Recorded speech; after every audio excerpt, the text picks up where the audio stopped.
اللہ تعالی عنہ قالت کان النبی صلی اللہ علیہ وسلم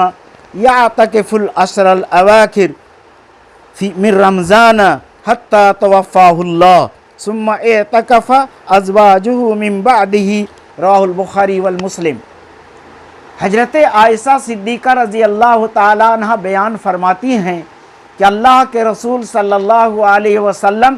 عشر اواخر یعنی رمضان کے آخری 10 راتوں کا اعتکاف کیا کرتے تھے، یہاں تک کہ اللہ تعالیٰ نے آپ کو وفات دے دی اور آپ کے بعد آپ کی بیویوں نے بھی اعتکاف کیا۔ اس روایت کو امام بخاری رحمۃ اللہ علیہ نے اور امام مسلم رحمۃ اللہ علیہ نے روایت کیا ہے۔ اعتکاف اس کا مادہ کیا ہے؟ اس کا مادہ عکافہ ہے، عین چھوٹا کاف فا، عکافہ۔ عکافہ کا معنی ٹھہرنا، عکافہ کا معنی جم جانا، تو اسی سے اعتکاف باب افتعال کا مصدر ہے۔ اعتکف یعتکف اعتکافن، اعتکافن۔ اعتکاف کا معنی آپ نے جان لیا کہ ٹھہرنا، جمنا، کونے پر بیٹھنا۔ شرعی اصطلاح میں اعتکاف کس کو کہتے ہیں؟ شرعاً اعتکاف کہا جاتا ہے کہ صرف رضائے الہی کے حصول کے لیے، اللہ کی رضامندی حاصل کرنے کے لیے اپنے آپ کو دنیا سے الگ تھلگ کر کے اور یکسو ہو کر اللہ کی رضا کو حاصل کرنے کے لیے بیٹھنا، اس کو کہتے ہیں اعتکاف، اس کو کہتے ہیں اعتکاف۔ حضرت عائشہ صدیقہ رضی اللہ تعالی عنہ کی اس حدیث سے معلوم یہ ہوا کہ اللہ کے نبی صلی اللہ علیہ وسلم اعتکاف کیا کرتے تھے، اور اللہ کے رسول نے اس وقت تک اعتکاف کیا جب تک کہ آپ کی وفات نہیں ہوئی۔ آپ کی وفات کے بعد آپ کی ازواج مطہرات بھی اعتکاف کیا کرتی تھیں، اعتکاف بیٹھا کرتی تھیں۔ اس روایت کو امام بخاری اور مسلم نے روایت کیا ہے، جس کے صحیح ہونے میں کوئی شک اور شبہ نہیں ہے۔ دوسری حدیث عن ابی ہریرہ رضی اللہ تعالی عنہ کان النبی صلی اللہ علیہ وسلم یعتکف فی رمضان 10 ایام فلما کان عام الذی قبض فیہ اعتکف 20 یوما۔ حضرت ابو ہریرہ رضی اللہ تعالی عنہ راوی حدیث ہیں، وہ بیان فرماتے ہیں کہ اللہ کے نبی صلی اللہ علیہ وسلم ہر سال رمضان میں 10 روز اعتکاف کیا کرتے تھے، 10 دن اعتکاف کیا کرتے تھے، یہاں تک کہ وہ سال آیا جس سال اللہ کے نبی صلی اللہ علیہ وسلم کو وفات دیا گیا تو آپ نے 20 دن کا اعتکاف کیا، 20 دن کا اعتکاف کیا۔ اس سے معلوم یہ ہوا کہ اعتکاف کرنا چاہیے، اعتکاف ہر مسلمان کو کرنا چاہیے، یہ سنت ہے۔ تیسری حدیث عن عائشہ رضی اللہ تعالی عنہ قالت السنۃ علی المعتکف الا یعود مریضا ولا یشہد جنازۃ ولا یمس امرأۃ ولا یباشرها ولا یخرج لحاجۃ الا لما لا بد منہ۔ حضرت عائشہ بیان فرماتی ہے کہ معتکف کے لیے سنت یہ ہے کہ اعتکاف گاہ سے باہر نہ نکلے، کسی جنازے میں شریک نہ ہو، کسی بیمار کی بیمار پرسی نہ کرے، بیوی کو نہ چھوئے، مباشرت نہ کرے، اس سے صحبت نہ کرے، مسجد سے صرف ایک اس ضرورت کے لیے نکل سکتا ہے جو انسانی ضروریات میں سے ہے، اور وہ لابدی ہے اور وہ ضروری ہے، ناگزیر ہے، مثلا پیشاب اور پاخانہ۔ ان کے علاوہ دوسری ضروریات کے لیے وہ مسجد سے نہیں نکلے گا، دوسری ضروریات کے لیے مسجد سے نہیں نکلے گا۔ مسجد میں کیا کرے گا؟ مسجد میں بیٹھ کر وہ اللہ کو یاد کرے گا، اللہ کو یاد کر کے اپنے ان گناہوں کو جو اس نے جان کر یا نہ جان کر کیا ہے، چھوٹا گناہ کیا ہے، بڑا گناہ کیا ہے، اللہ سے معافی مانگے، اللہ سے توبہ کرے، استغفار کرے، بار بار اللہ سے یاد کر کے اپنے گناہوں کی معافی کی درخواست کرے، سبحان اللہ، الحمدللہ، اللہ اکبر، لا الہ الا اللہ، اس طرح کی تسبیحات کو وہ بیان کرے، پڑھتا رہے، نفلی نماز پڑھے، اور نفلی نماز پڑھ کر کے اللہ رب العالمین سے سوال کرے، اور فرائض کو کما حق وہ ادا کرے، اور پھر کبھی قرآن کی تلاوت کرے۔ اگر وہ معنی اور مفاہیم کو جانتا ہے تو قرآن کریم کی تلاوت کرتے ہوئے ان معانی اور مفاہیم پر غور کرے۔ ایسا کرنے سے ان کے دل کے اندر شرح صدر پیدا ہوگا، ایمانی تقویت ہوگی، ایمان کے اندر مضبوط آئے گا، اور اللہ رب العالمین سے محبت بڑھے گی۔ تو وہاں اللہ کی رضا حاصل کرنے کے لیے آدمی دنیا سے کٹ کر کے وہاں بیٹھتا ہے، صرف اللہ کے لیے، صرف اللہ کی رضا کے لیے، ثواب حاصل کرنے کی نیت سے۔ تو ایک دوسری روایت میں، ایک لمبی روایت میں اور بیان کیا گیا ہے، عن ابی ہریرہ رضی اللہ تعالی عنہ قال قال رسول اللہ صلی اللہ علیہ وسلم ان اللہ تعالی قال من عادى لي وليا فقد آذنته للحرب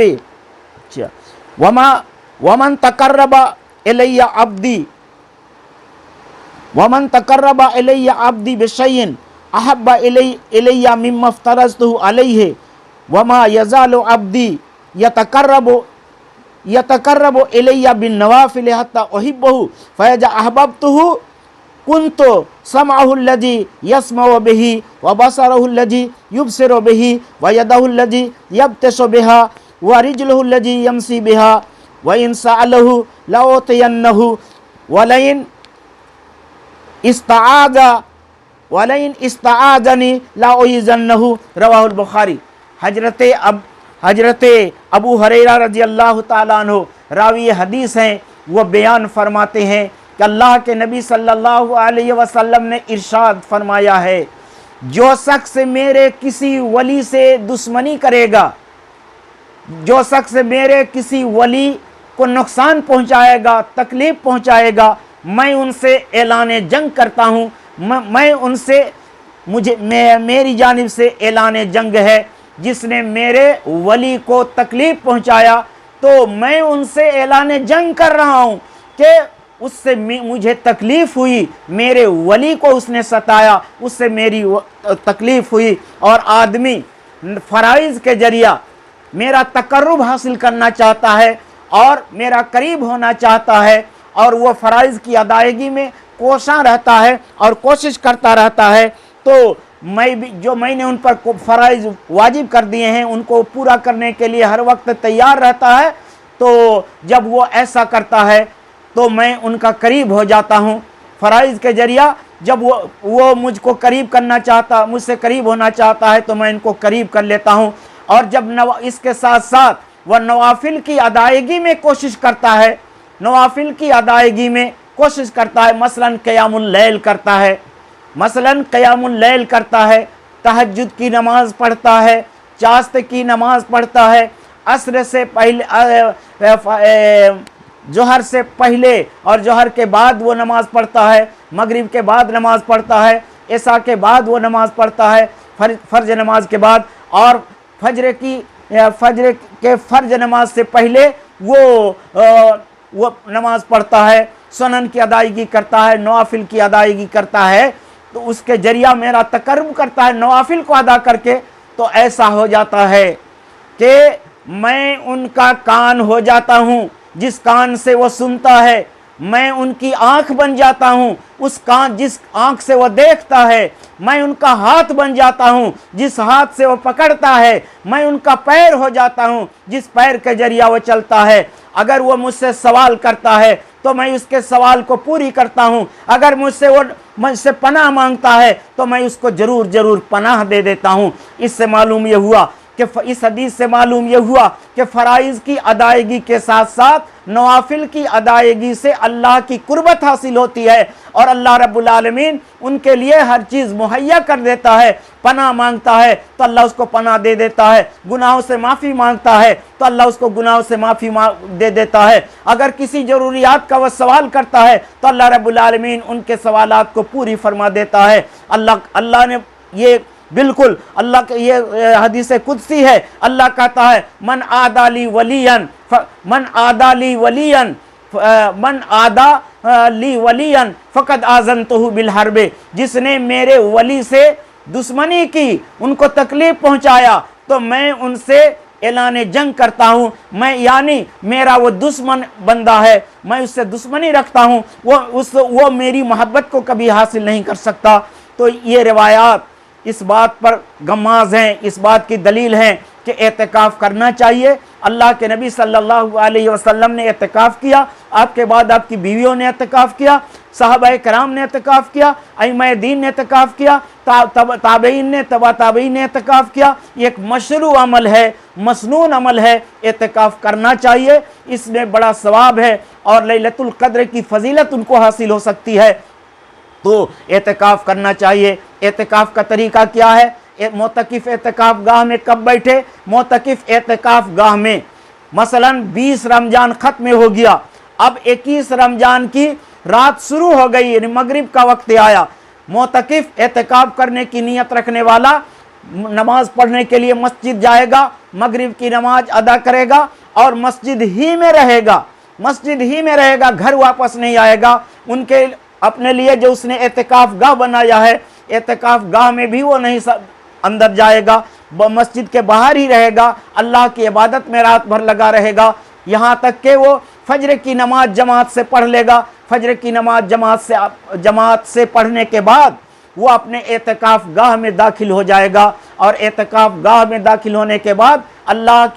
اللہ کو یاد کرنے میں وہ لگ جائے گا، اپنے گناہوں کو یاد کرنے میں لگ جائے گا، اللہ سے مغفرت چاہے گا، بخشش چاہے گا،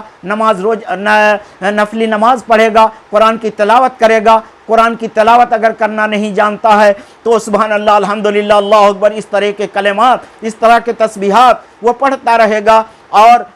اللہ کی کائنات پر وہ غور کرتا رہے گا، اور اپنے آپ کو اللہ کے راستے میں چلنے کے لیے اللہ سے سوال کرے گا کہ اللہ اعمال صالحہ کی توفیق کے ساتھ ساتھ صراط مستقیم پر چلنے کی تو ہمیں مکمل طور سے توفیق عطا فرما، ہم کو شہداء، صالحین، انبیاء اور صدیقین کے ساتھ ہمارا حشر نصر ہو، جنت الفردوس میں اعلیٰ مقام ہم کو ملے۔ یہ سوال اللہ رب العالمین سے وہ کرتا رہے گا، یار وہ کرتا رہے، اور اس حالت میں وہ برابر وہاں باقی رہے گا، برابر وہ بیٹھا رہے گا۔ فرض نماز کی جب اذان ہوگی تو وہ سنن کی ادائیگی، سنتوں کی ادائیگی اعتکاف گاہ کے اندر ہی کرے گا، صرف فرض ادا کرنے کے لیے جماعت میں آ کر کے شامل ہو جائے گا، اور اگر امام ہے تو امامت کرائے گا، اور اس کے بعد پھر اعتکاف گاہ میں جا کر وہ سنت کی ادائیگی کرے گا، وہاں بیٹھ جائے گا۔ جیسا کہ میں نے کہا، نہ جنازے میں شریک ہو سکتا ہے، باپ مر جائے تو نہیں جا سکتا، بیوی مر گئی نہیں جا سکتا، بیٹا مر جائے تو جنازے میں شریک نہیں ہو سکتا، کسی بیمار کی بیمار پرسی نہیں کر سکتا، اور کوئی ایسا کام جو ان کے لیے ناجائز اور حرام ہے وہ ان کاموں کو وہ نہیں کر سکتا، صرف قضاء حاجت انسانی کے لیے وہ باہر نکل سکتا ہے۔ اور جب اسی طریقے سے وہ رہ جائے گا 21 سے لے کر کے 30 تک رہ جائے گا، یعنی یا ہلال عید نظر آنے کے وقت تک وہ مسجد میں بیٹھا رہے گا۔ جب شور کریں گے لوگ 29 رمضان کو یا 30 رمضان کو کہ چاند ہو